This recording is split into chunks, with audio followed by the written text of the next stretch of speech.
கர்த்தருடைய பரிசுத்த நாமத்துக்கு மகிமை உண்டாவதாக. ஆண்டவராகிய இயேசு கிறிஸ்துவினுடைய பெரிதான கிருபையினால இந்த நாளை கர்த்தர் காணும்படி செய்த இரக்கத்திற்காய் கர்த்தரை நான் ஸ்தோத்திரிக்கிறேன். வேதத்திலிருந்து யாக்கோபு எழுதின நிருபம் 1ஆம் அதிகாரத்துல 15வது வசனம் இப்படியா சொல்லப்பட்டிருக்கிறது. பின்பு இச்சையானது கர்ப்பந்தரித்து பாவத்தை பிறப்பிக்கும். பாவம் பூரணமாகும்போது மரணத்தை பிறப்பிக்கும் அப்படின்னு சொல்லி. இதுல இருந்து நாம என்ன தெரிந்து கொள்கிறோம் அப்படின்னா, ஒரு இச்சையானது கர்ப்பந்தரித்து பாவத்தை பிறப்பிக்கும். பாவம் பூரணமாகும்போது மரணத்தை பிறப்பிக்கும் அப்படின்னு இதுல சொல்லப்பட்டிருக்கிறது. இதிலிருந்து ஒரு உதாரணத்தை சொல்ல நான் வாஞ்சிக்கிறேன். ஒரு தவளைக்கு இருக்கக்கூடிய ஒரு குணாதிசயத்தை குறித்து ஒரு மனிதன் என்னோடு கூட பகிர்ந்து கொண்டார். அது என்ன என்று சொல்லி பார்க்கும் பொழுது, ஒரு தவளை வந்து ஒரு சுடு தண்ணீல தூக்கி போடும்போது, அதிலிருந்து அது சீக்கிரமாய் தன்னை தப்பித்துக் கொள்ள அது முற்பட்டு அது சீக்கிரமா தப்பித்துக் கொள்ளுமாம். அதே ஒரு குளிர்ந்த நீர்ல அத தூக்கி போடும்போது, அந்த குளிர்ந்த நீரோடு கூட அது ஒத்துப்போகிறது.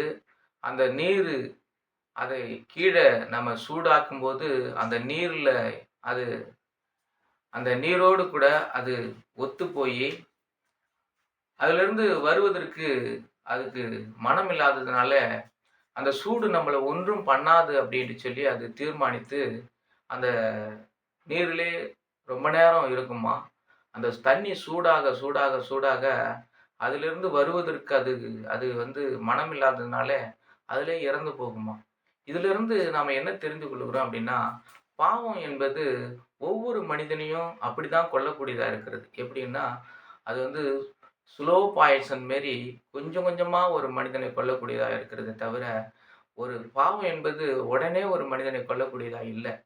அப்ப இன்றைக்கு தேவனுடைய பிள்ளைகளிலும் சரி, இல்ல நம்முடைய வாழ்க்கையிலும் சரி, இதை பார்க்கிற, கேட்கிற ஒவ்வொருத்தருக்கும் சரி, அப்ப பாவம் என்பது நம்மளை கொஞ்சம் கொஞ்சமா நம்மள மரணத்துக்கு நேரா கொண்டு போகக்கூடியதா இருக்கிறது.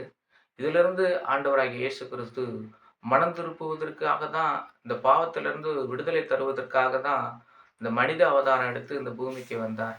அப்ப ஆண்டவராகிய இயேசு கிறிஸ்துவ யாரெல்லாம் விசுவாசித்து, யாரெல்லாம் நேசித்து, யாரெல்லாம் அவருக்காக தன்னை வாழ்க்கைய அர்ப்பணிக்கணும்னு நினைக்கிறாங்களோ, அவங்களுக்கு கர்த்தர் அப்படிப்பட்டதான ஒரு விடுதலையை கர்த்தர் தர அவர் வல்லவரா இருக்கிறார்.